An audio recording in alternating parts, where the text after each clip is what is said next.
한판 브리핑 김수민 평론가와 함께하고 있습니다. 어서 오십시오. 네, 반갑습니다. 자, 여야가 줄다리기를 계속했던 그 추가 경정 예산안 추경. 네, 지방선거를 목전에 두고 어젯밤에 극적으로 타협에 이르렀군요. 네, 정부가 국회 추경안을 제출한 지 16일 만의 일이었습니다. 정부는 30일 오전 국무회의를 열고 추경안 공고안과 배정 계획안을 상정 의결합니다. 오늘부터 지급이 시작이 되는 것인데요. 추경 예산안 내용은 당초 정부난인 36조 4천억 원, 지방 이천 지출 23조 원을 제외한 규모입니다. 여기서 39조 원 수준으로 소폭 확대된 그런 내용입니다. 예. 상공인과 자영업자에 대해서 매출액이나 피해 수준, 업종별 특성 등을 고려해서 600만 원에서 최대 1,000만 원까지 차등해서 지원금이 나가게 되겠고요. 법인 택시기사와 버스기사에게 300만 원, 특수고용 프리랜서, 문화예술인에게 200만 원 지원이 나갑니다. 소상공인 금융지원 등도 예산에 포함되어 있습니다. 예. 그 추경안이 이제 통과되자마자 여야가 서로 자신들의 역할이 컸다. 네. 그게 주장하고 있는데 누구 손을 들어주시겠습니까? 네, 일단은 양쪽의 목소리를 들어보면요. 권성동 국민의힘 원내대표는 윤석열 대통령도 많은 걱정을 하며 제게 직접 전화해서 가급적이면 민주당이 요구하는 것에 대해 양보를 많이 해주고 처리하는 게 소상공인을 위하는 길이라는 말씀에 계셨고 오늘 민주당 요구를 대폭 수용했다라고 밝혔습니다. 예. 반면에 박홍근 민주당 원내대표는 정부 여당안이 아쉽고 미흡하지만 추경안에 대해 선처리 후 보완에 나서겠다. 소상공인 자영업자의 타들어가는 심정 때문에 5월 중 추경안 처리 약속을 지키는 차원에서 대승적으로 결단한 것이다 라고 밝혔는데 양쪽 다 상대방 안이 많이 관철되었고 우리는 대폭 양보했다라는 논리를 폈습니다. 서로 양보 주장하시고 본인들 역할이 컸다.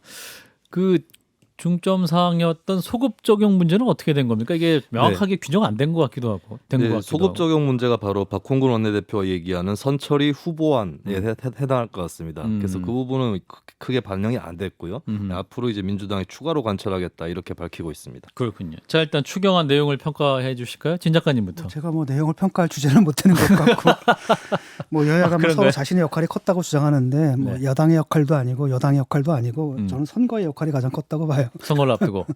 예, 선거를 앞두고 이제 급하니까 여기서 뭐랄까 잘못 밑보이면 큰일 나거든요. 그래서 이렇게 통과가 된 것 같습니다. 예. 김 소장님은 어쨌든 기재부의 입장에서는 지금 이렇게 현금을 많이 푸는 것이 물가를 끌어올리는데 분명히 악영향을 미칠 것은 알지만 어쨌든 뭐 여야 요구가 겹치면서 진행을 한 것인데 이 뒤에 어떻게 물가 부분을 잘 잡을지가 좀 고민이 많을 것 같아요. 그런 걱정이 좀 들고요. 더 중요하게는 지금 600만 원, 1,000만 원 주는 것도 중요한데 실제로 벼랑 끝에 내몰린 분들은 대출을 하신 분들인데 고정금리가 아니라 다들 이제 변동금리로 해서 작년, 재작년에 한 해만 넘기면 되겠지라고 빌려놓은 돈이 지금 이자율이 급상승하면서 굉장히 고통들을 겪고 계실 것이거든요. 예. 이분들에 대해서는 좀 맞춤형으로 도와드릴 필요가 있는데 추경 이후에 정치권, 특히 여당이 이 부분에 대해 좀 신경 써서 대출하신 분들을 좀 많이 도와드렸으면 좋겠습니다. 예, 이제 통과가 일단 됐는데 유권자들 보기에는 그러면 누구의 손을 들어줄 것인가, 지방선거 어떤 영향을 끼칠 것인가 전망을 한다면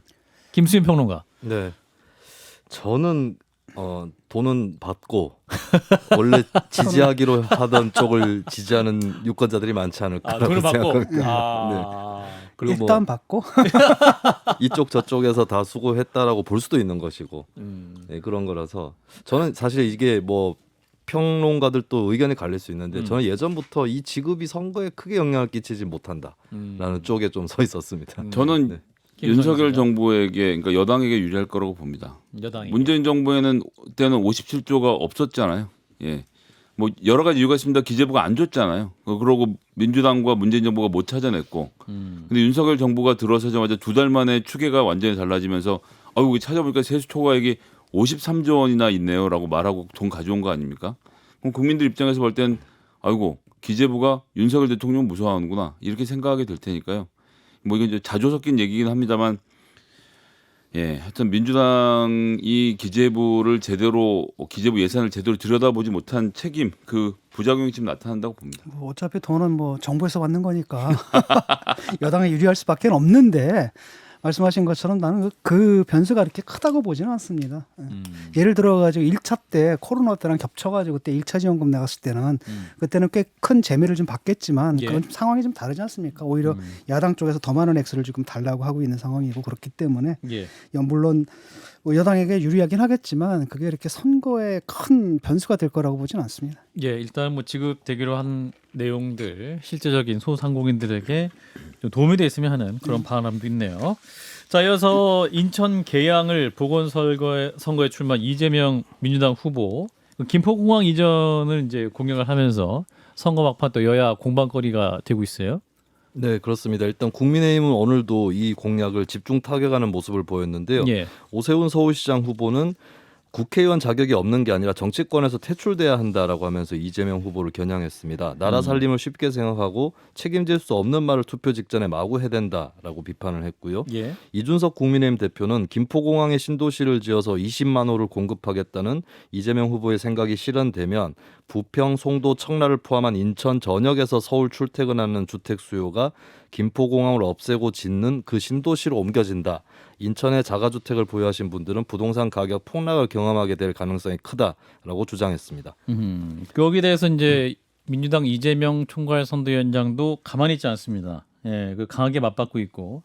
그런데 민주당 지도부 입장은 또 김포공항 이전에 대해서 당론은 아니다 이런 말을 하고 있군요. 네, 그렇습니다. 일단 이재명 후보는 국민을 우습게 여기는 악당의 선동인가 아니면 세상 물정 모르는 어린 철부지의 생떼인가라고 하면서 국민의힘과 이준석 대표를 겨냥했습니다. 철부지 악당의 생떼 선동에 넘어가실 국민이 아니다라고 밝히기도 했고요. 예.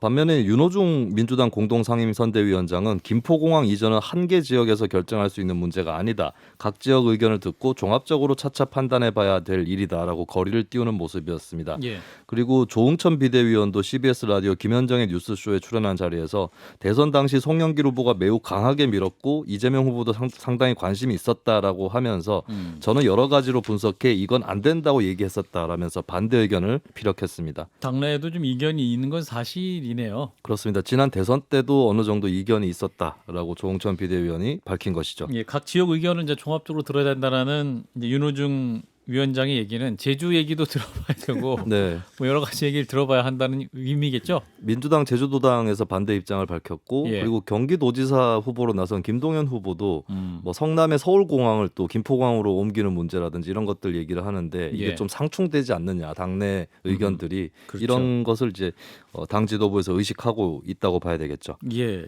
공항 옮기는 얘기 너무 쉽게 하면 좀 민주당 그 유권자 입장에서는 이거 어떻게 봐야 되는가 좀 혼란스러울 수 있는 것은 분명합니다. 그래서 이제 민주당은 이런 가운데도 당내 갈등 양상을 봉합하고 있죠. 이재명 계양을 국회의원 후보 선거사무소에서 윤호중, 박지현 공동 비대위원장이 대국민 호소 기자회견을 가졌어요. 네, 그렇습니다. 이 자리에서 당 지도부는 원팀을 강조를 했고요. 이재명 후보는 총괄선대위원장으로서 제가 1인 2역을 하다 보니까 두 분 상임선대위원장께서 수고로움을 감수하고 이곳으로 와주셨다라고 밝혔습니다.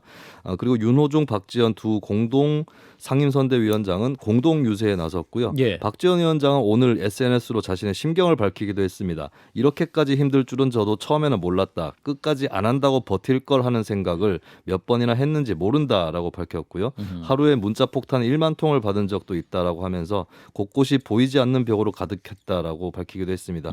그리고 혁신안을 거론을 하면서 다시 이런 똑같은 약속을 하는 일 없도록 여러분들이 도와달라라고 지지를 호소했습니다. 예. 자, 일단은 민주당 상황 얘기부터 좀 해보죠. 일단 김포공항 논란은 진 작가님이 오프닝에서는 비판을 강하게 하셨는데.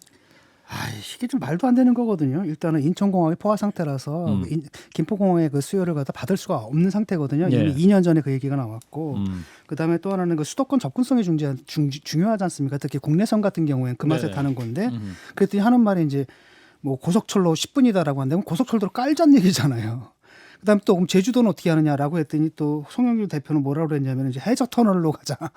그러면 이제 해저 터널을 건설해야 되고 고속철도를 건설해야 되는데 이거는 뭐 배보다 배꼽이 더 큰 그 상황이 될 것 같고 얼마 전에 뭐 수직 육착륙의 시대가 온다 그러는데 그건 기술적으로 불가능하거든요. 생각을 한번 해보십시오. 그 여객기를 수직 이착륙 시키려면 그 출력이 그런 엔진이 과연 만들어질 수 있을까? SF 같은 얘기거든요. 그 보니까 지금 계양을 위험한 것 같아요. 그래서 무조건 그 지역민의 그 요구를 그냥 받아가지고 그냥 예. 닥치는 대로 좀 질러 보는 것 같거든요. 이러다 보니까 이제 다른 민주당 후보들하고 계속 충돌이 나는 겁니다. 일단 제주도에 출마한 분들이 지금 기자회견 같지 않았습니까? 그건 발대한다. 왜냐하면은 당연히 제주도가 타격을 받게 될 테니까. 또 다른 한편으로는 어떤 분은 어떻게 얘기를 했냐면은 김포공항까지 가는 직선 버스를 갖다가 치킨 버스를 놔드리겠습니다라고 공약한 사람도 있거든요. 근데 공항이 없어진대. 그럼 이 사람들 좀 황당해지는 거잖아요. 그러니까 당내에서 조율도 하나도 안 되고 이런 상태 속에서 이게 이제 전형적인 후견주의잖아요. 특정 지역의 특정한 사람들을 겨냥한 그 공약이고 그 비용은 전국에 매긴다라는 건데 그 계양을에서 하는 그 몇 분들 때문에 생각을 해보세요. 해저터널 놔야죠. 고속철도 놔야죠. 이게 말이 되는 소리입니까? 수직 이착륙기 수직 이착륙기 개발해야죠. 대한항공과 아시아나가 검토를 해야 하는 그런 상황까지도 될 수도 있겠죠. 자, 그러면 김성현 소장님 어떻게 들으셨어요? 저는 김포공항 이전 문제는 사실 대선 때도 논의가 됐던 주제인데 결론을 못 내렸던 것이 이제 지역의 이해가 상충하는 부분이 있었던 것이거든요. 예. 그래서 거기부터 논의를 시작해야 되는 문제라고 봅니다. 예를 들어서 국내 교통수단을 철도로 옮기고 이제 비행기를 줄이는 것이 탄소 제로의 탄소 중립으로 가는 시대적 흐름에 맞다. 뭐 이건 원칙적으로 맞는 얘기거든요. 그럼 이제 거기에 대한 청사진을 먼저 그리고 이야기를 하는 과정이 나와야 되는데 이제 지방선거 일주일 앞두고 논쟁을 하기엔 시간이 너무 부족하고 다른 지역과의 충돌 등이 있어서 예, 지금 딱 나와서 할 만한 이야기는 아니었다 싶은 생각이 드네요. 그 공약 문제에 관련해서 네, 예. 좀 더 큰 차원에서 다음번 대선 전에 뭐 총선 이런 국면에서 전반적으로 논의가 이루어지기를 희망합니다. 예. 계양이 좀 그렇게 힘든가요? 참 이게 상식적으로 이건 받을 수 없는 공약인데 일단 던지고 보니까 던지는 걸 보니까 굉장히 다급함을 느끼는데 문제는 뭐냐면 이게 저는 그걸 지적하고 싶거든요. 자기 선거를 위해서 당의 선거를 망치는 결과를 낳는단 말이에요. 이런 게. 예. 네, 일단은 공약이 숙성되어 보이지 않는 건 분명해 보이는군요. 자, 이 가운데 국민의힘 윤석 대표와 그 경기지사 선거 무소속 강용석 후보도 다시 한번 또 공방에 붙고 있고 이번에는 우크라이나 출국 문제가 또 나오고 있어요. 네, 이준석 대표는 이번 지방선거 직후에 소속 국회의원들과 함께 한국 우크라이나 자유평화연대 특별대표단을 이끌고 우크라이나를 방문할 예정입니다. 그런데 강용석 경기도지사 무소속 후보가 오늘 검찰에 이준석 대표, 김철근 국민의힘 정무실장 그리고 이 대표 성상납 의혹의 법률 대변인인 김영기 변호사에 대해서 출국 금지를 요청을 했습니다. 강용석 후보는 현재 서울지방경찰청 반부패 수사대에서 수사를 하고 있는데 한 열흘 전부터 여러 경로를 통해 이준석이 지방선거 끝나면 바로 해외로 도피하려고 한다라는 소문을 듣게 됐다라고 말했습니다. 예. 그럼 이게 나가는 게 해외 도피를 위해서 나가는 거라고 강용석 후보는 생각하고 있는 겁니까? 강용석 후보의 주장은 그렇습니다. 그렇군요. 자, 일단은 어떻게 보시는지 진 작가님부터. 황당하죠. 누가 황당한 거죠? 강용석 후보의 후보가 주장이 황당한 황당하죠. 겁니까? 그걸 출국 금지를 신청을 했는데 그 근거가 뭐냐면 소문이네요.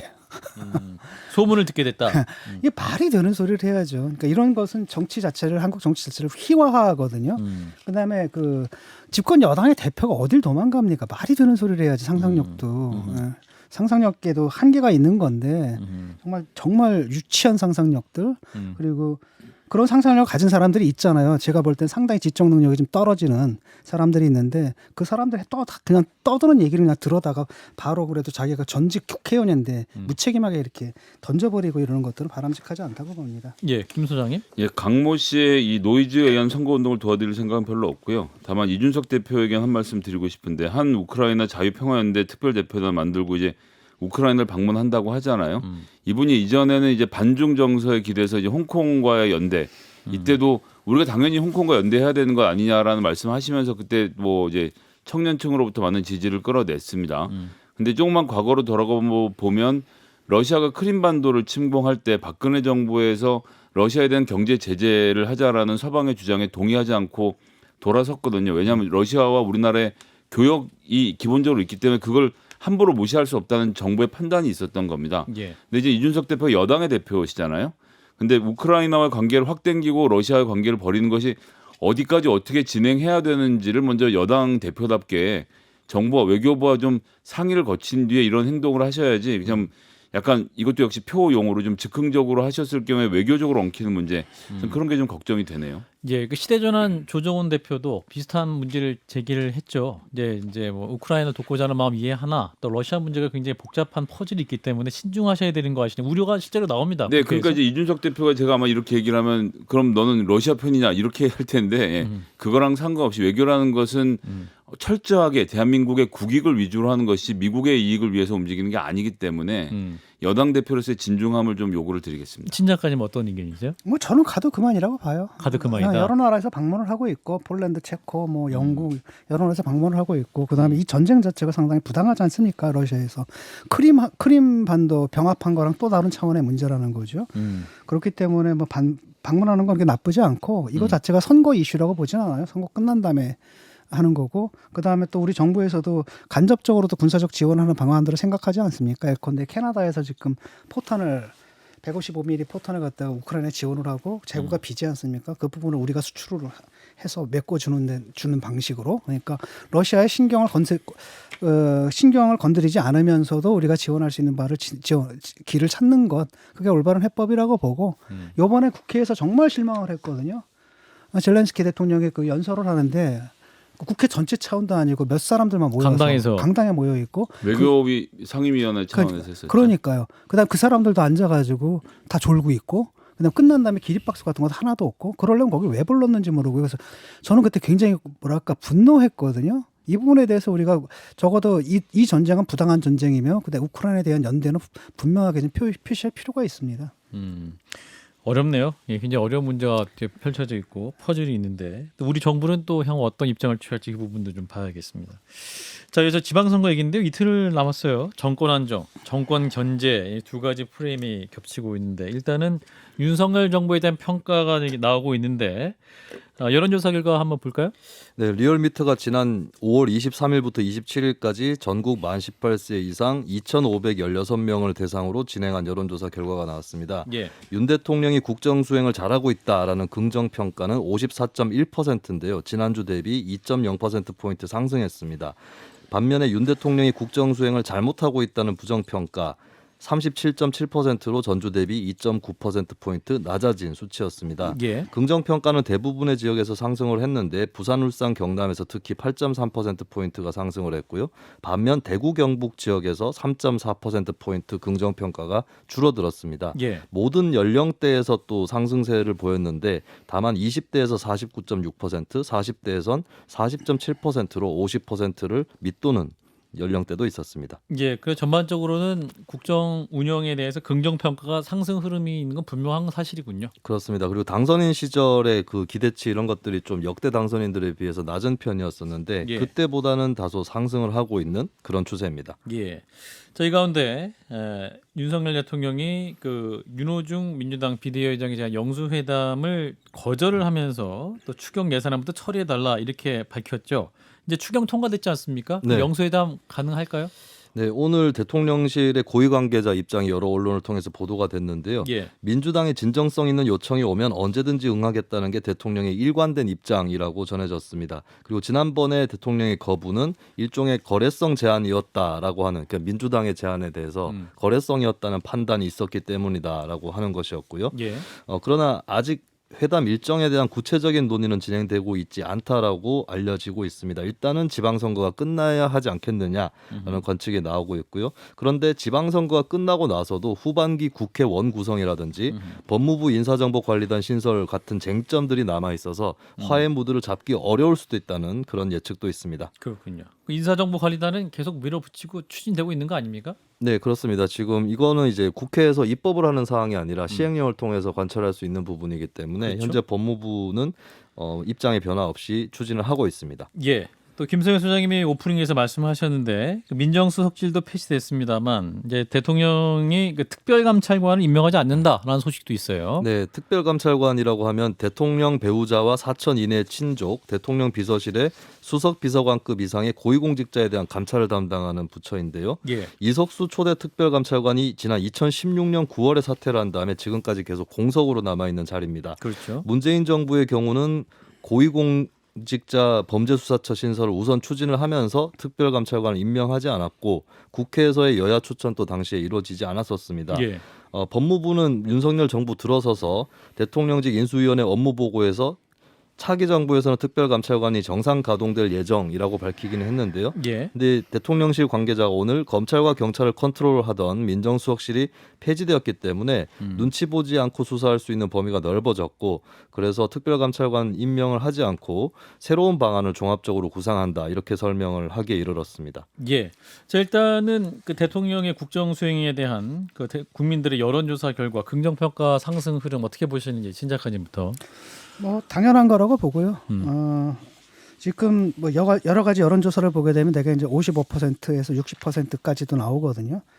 그런데 이제 이것도 그 역대 다른 대통령의 임기 초반의 지지율에 비하면 턱없이 낮은 거잖아요. 되게 대충 한 한 20% 정도가 낮아요. 70에서 80 나왔으니까. 75에서 80까지 나왔거든요. 그러니까 상당히 낮은 편이고, 그러니까 과거에는 이렇게 거품이 꼈고 거품이 점점 이렇게 빠지는 거라고 한다면은 지금은 거품 자체가 아예 없는 상태 속에서 오르락내리락 할 겁니다. 그리고 다른 한편으로는 워낙 기대치가 낮기 때문에 그냥 평균만 해도 오를 수 있는 어떤 이런 유리한 조건도 갖고 있죠. 예. 그 상승 흐름의 요인은 어떤 요인이었다고 보십니까? 그러니까 너무 낮다 보니까 그냥 괜찮네.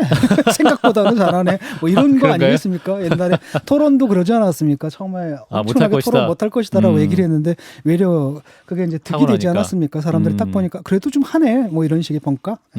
자, 김 소장님은?